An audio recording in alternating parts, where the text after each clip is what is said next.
right? I just had this fucking idea a couple seconds ago, so I was like, let me just fucking go with it.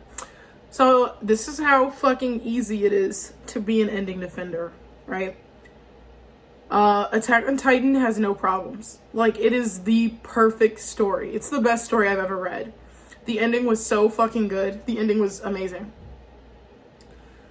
The end of Attack on Titan just makes so much sense because you start the story off with a little boy who watches his mother get eaten, and all he wants is revenge, revenge, revenge, pretty much. And he meets Mikasa, who teaches, through their dynamic, he learns that the world is cruel and that there is beauty in this world, even though there is cruelness. So his interactions with his friends throughout the entire series is what makes him realize the cruel beauty of the world.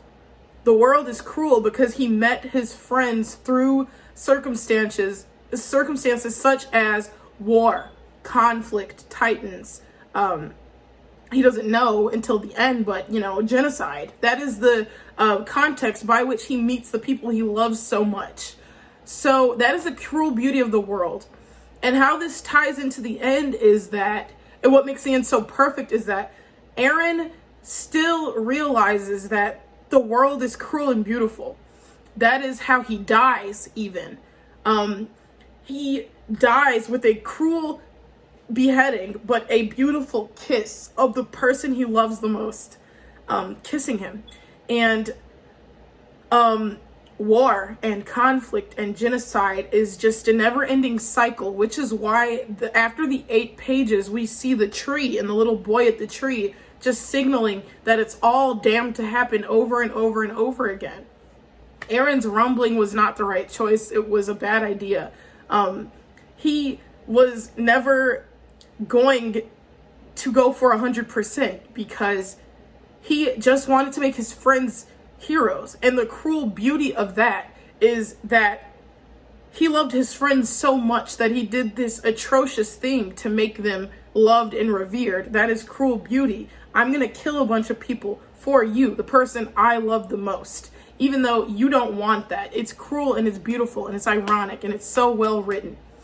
On to Reiner. Reiner is a perfect character. He was written to have this sort of split personality. He's a warrior. No, he's a soldier. So he goes back and forth over and over between being a warrior and a soldier. And what's brilliant about the way his character ends is that he starts with such a serious tone. No. He starts with such a playful tone. He's like this big brother to Eren and the rest of the 104th. They all rely on him because he's big and strong and his stature is huge. So they all rely on him. He's funny. He even tells Eren, hey, let's beat up Annie. And they laugh over that. And Eren's like, right. So Eren tries to fight her and he loses, right? And it's funny when they're training and everything's cute and cool. And so through the middle, we see that he's having this inner turmoil. I'm a warrior, no, I'm a soldier, right? So he has this conflict. He even wants to kill himself when he returns to Marley. At the end of the series, we end the series in the same way we begin it with Reiner, right? Reiner is this jokester. He's this big guy. He's this silly guy. And so it makes sense that he ends the series sniffing paper because he's always had a crush on Historia. If you remember from the Forest of Trees, when Eren is successfully kidnapped and sitting on top of the tree with Ymir and Bert, it isn't until Reiner mentions Historia that Eren gets upset and he says, hey, I'm going to make sure you die the most painful death. So that is why, that is foreshadowing for Eren standing up for Historia. That is why Eren is so upset when Historia is brought up, because it always reminds him of being kidnapped. He never loved Historia. He never liked her that much either. She was just a cool friend, right? That he had a conversation with. Historia reminds Eren of being kidnapped. So, of course, he would never love her. What else?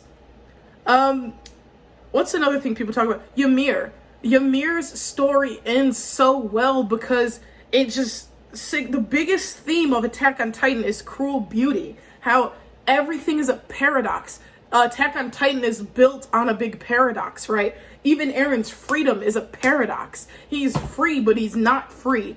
It wasn't his choice to do the rumbling. He saw a future where he did it, so he just went with that future, but not on his own free volition. He did that because he saw it. So there was no way he couldn't do it because he saw it. See how it makes sense as a paradox? It's a freedom paradox. The entire series is built on paradoxes. Cruel beauty is a paradox. It's an oxymoron, like cold fire. So, it makes perfect sense that here's this person you thought was this abused... Goddamn. Here's this person you thought was this abused slave. No, it turns out she was the bad guy all along. It just goes to show that the smallest person can be the start of the smallest person in Attack on Titan can be the one who makes the biggest difference, right? It's why Flock starts off as this scared person, and he grows in the series. He grows to this powerful guy with this army, the Jaegerists, built on the back of Eren. But Flock is still such a small guy, and he was a coward, but he grew balls, basically. Just showing you how much the little guy can make a difference. How one person can make a difference. Armin, when he grabs the hot, whatever the fuck, and he pours it on himself, and he sacrifices himself to kill Bert. That is another example of the little guy making all the difference. So Ymir, the little girl, being the boss fight, kind of, in a way, at the end, where she's controlling everything. Eren is free, but he's not free because she has her hands and stuff, sending people visions and whatnot. Ymir controls the evil in the story. So the cruel beauty is, Ymir was a slave girl, but she wanted love, right? As most girls and children do, they want love. So Ymir, being the vessel for which all of this hatred is started on, right? Because she started the 2,000 years of terrorism on Marley and the rest of the world via her Titan power, and it's Fritz who makes her pass it down to her children by having them cannibalize her. It just shows that the little guy makes the difference, right? It's children that start this cycle of Titans, and it's Fritz. And so Eren, this whole entire series, is this Fritz figure because Eren subjugates Mikasa to turmoil because he won't accept her sarong. On top of him not accepting her sarong, he also won't be a decent guy. Mikasa can never help the fact that she loves him, just like Ymir can never help the fact that she loves Fritz. So, since Eren and Fritz are both terrible people, they're horrible, they're villains, they're horrible, terrible people, morally black, horrible, awful people. Since that is the case, then since that is how the story is, then it makes, what the fuck was I talking? It makes sense that the cruel beauty is that Ymir is in love with Fritz, but he won't change who he is as a person because he's that bad of a person. Mikasa is in love with Eren, but he won't change who he is because that's who he is as a person, and it makes perfect sense. And it just all meshes together in this beautiful paradox of what makes Attack on Titan Attack on Titan. It is a story about freedom where the main character is the biggest slave in the story. And the most free person in Attack on Titan is Mikasa because she is free to be a slave to Eren. Her servitude is by choice. So she is the most free person. She keeps the scarf because she is saying, I accept everything about you, Eren. I accept you the way you are. I know who you are. I know you won't change, and I'm killing you because I am free to do so.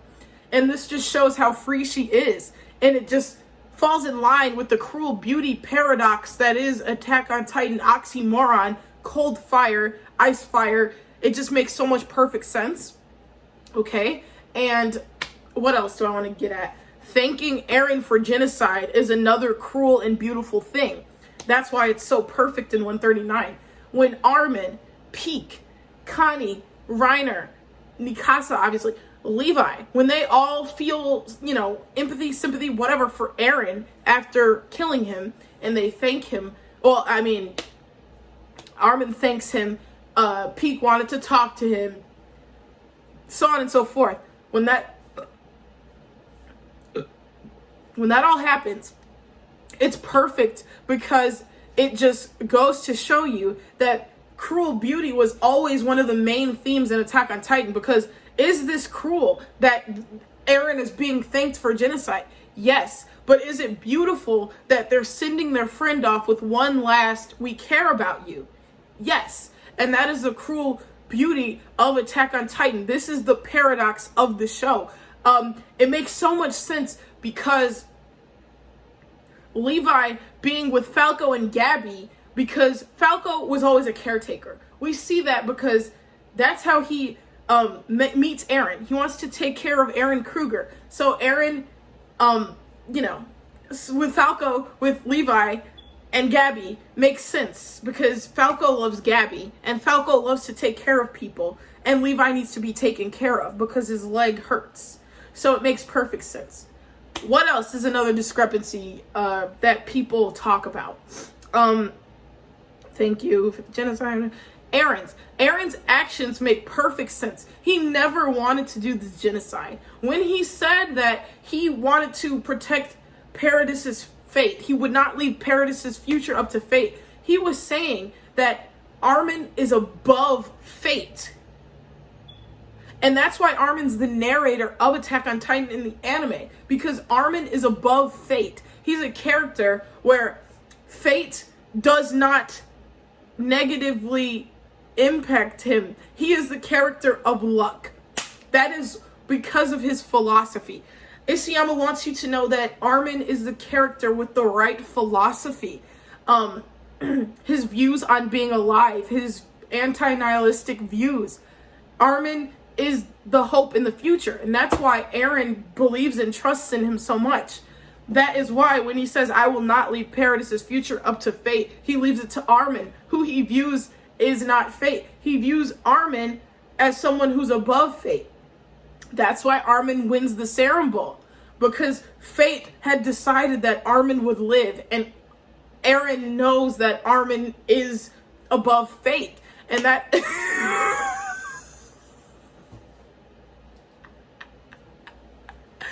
and Annie not receiving any punishments for her part, the part she played in the series, in toying with Survey Corps members like yo-yos and killing people indiscriminately in her terrorist attacks of Paradise Island. Her not receiving any punishment, her being able to meet her dad and reunite and date Armin is just another paradox. It shows that even if you do everything wrong, life isn't fair. And life benefits those who deserve it the least sometimes. And Annie learned her lesson. She wasn't that bad. She didn't commit a global genocide. And if you think about it, Marley was right. Paradis did raise a devil who just came and committed a genocide. So yeah. So Annie, Bert, and Reiner, and Marcel, when he was alive, they were right for what they did to Paradis. Nothing was wrong with what they did, because look what happened. They were right. The rumbling, they were trying to prevent the rumbling. And the rumbling happened just like they thought it would. So that justifies their terrorist attacks. And it's cruel, but it's beautiful. The beauty is that here's kids, because what, were they 13 or something when they committed these atrocities, which aren't atrocities because Paradis deserved it. The cruel beauty of that is that they're kids. Kids are supposed to be doing stuff together, playing, whatnot. The beauty of that is that they met Eren, became friends with him, so on and so forth. The cruelness is it was a betrayal. And so it just further ties into the main theme of Attack on Titan, which is cruel beauty, which is how the series ends. With the kiss, with the bird tying Mikasa's scarf for one last time, showing that Eren, another cruel, beautiful moment, Eren still cares about her even in death. And his will is so strong that birds and animals and squirrels and bees and dogs and cats and fish do his bidding. They will always take care of Mikasa. And I think that's all I have to say. 139, GOAT. I loved it. The ending of Attack on Titan, no one will ever be able to do better than that. Thank you for listening. So, that's just how dumb these ending defenders sound. As you can see, it goes in fucking circles. And it's super fucking easy to justify the silliest bullshit that you say with some silly bullshit. It's too easy to be like, this makes sense because X. The cruel beauty of Attack on Titan and the ending scene makes so much sense because in season 1, we see that amongst this war, Hana kisses Franz even though he's a corpse. And it's cruel but beautiful because even in the face of despair, she sends him off with one last kiss. You know how fucking stupid that sounds, but it's so fucking easy to do, and this is what they do. This is what they do. This is what they continue to do. And it's like, it's okay to sit down and say, hey, this doesn't make too much sense. It's okay to admit, hey, I might be reaching with this, but I like it because X, Y, or Z. You can't push onto people who are not receptive of what you're saying that the ending is good because X, Y, or Z, completely unrelated thing. Like, it's obnoxious at this point.